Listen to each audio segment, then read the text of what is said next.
సంహారపు దూత, మరణపు దూత వారి ఇంటి ముందు నుంచి బయలుదేరుతుండదో చూసింది. మార్క్ చూసింది, నాకు ఇంట్లో ప్రవేశము లేదు.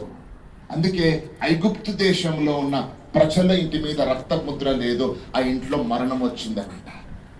సో ఇది ప్రతి ఉదయము నువ్వు ఈ యొక్క యేసయ్య రక్తమును నువ్వు అప్లై చేయాలి. నా మీదను, నా ఇంటి మీదను, నా పిల్లల మీదను యేసయ్య రక్తము నేను పలుకుచున్నాను. Everyday you should apply. Benny Hinn అనే గొప్ప దేవుని సేవకుడు ప్రతిసారి ఆయన కారు ప్రయాణమే ఆయిల్ తీసుకొని ఇది యేసయ్య రక్తం అని చెప్పి టైర్స్ కి వాటన్నిటి మీద అప్లై చేసుకుంటాడు రక్తాన్ని. యేసు రక్తము నాపై ఉన్నది. ఎప్పుడైతే యేసయ్య రక్తము నీ ఇంటి మీద ఉంటుందో ఒక సైన్, ఒక ముద్రగా, దట్స్ అ సైన్ అనమాట. The mark of the blood is a sign, mark అది.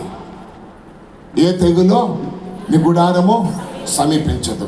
అందరికి వచ్చే విశ్వాసం ఎక్కడ తెలుసా? గడగడ ఇదవుతుంది. ఎక్కడ వాళ్ళకి షాటర్ అవుతుంది అని అంటే, వారు నాకంటే మంచోళ్ళు కదా, వారికి ఈ కష్టం వచ్చింది, నాకు రాకుండా ఉంటుందా? వారు నాకంటే భక్తి పరులు, వారికి భయంకరమైన శ్రమ వచ్చింది, అమ్మో నాకు రాకుండా ఉంటుందా? కరోనా టైంలో చాలా మంది భయపడినారు కదా, వారికి జరిగింది నాకు వస్తుందేమో, వారికి అటాక్ అయింది నాకు అటాక్ అవుతుందేమో. ఇది న్యాచురల్ ఇది.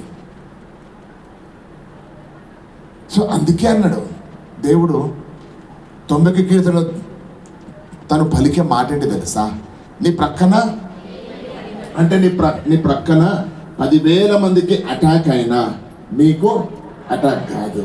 నీ కుడి పక్కన 1000 మందికి అటువంటిది జరిగినా నీకు జరగదు అని అంటే, యు డోంట్ కంపేర్. నిన్ను నీవు ప్రత్యేకంగా నువ్వు చూసుకో. వారికి జరిగింది కదా నాకు జరుగుతుంది అన్నట్టు కాదు. వారికి వచ్చిన కష్టాలు నాకు కూడా వస్తాయేమో.